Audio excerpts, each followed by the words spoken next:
अस्सलाम वालेकुम। आज मैं आपको दिखाऊंगा अंडे से छिलका उतारने का एक आसान तरीका। सबसे पहले अंडे को इस तरह स्टील की गिलास में डालें और उसके साथ थोड़ी सी कुश्ती खेलें। उसको थोड़े सी मार पीट करने के बाद इसको निकालें और इसका छोटा सा ऑपरेशन करें।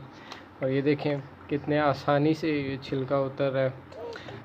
अच्छा, एक चीज़ की मैं वीडियो बना नहीं सका, वो ये कि जब हमने अंडों को उबलने के लिए रखा हुआ था ना, तो तब हमने इसमें आधी चम्मच तकरीबन या उससे थोड़ी कम ही थी नमक की डाली है, तो उसकी वजह से भी छिलका ज़्यादा आसानी से उतर जाता है। लेकिन उसके बाद ये जो तरीका है कि गिलास में डाल के उसके बाद कुश्ती खेलने का, उसको थोड़ी सी मार पीट लगाने का, इस तरीके से बहुत ही आसानी के साथ छिलका उतर आता है, जैसे ये आप वीडियो में देख रहे हैं।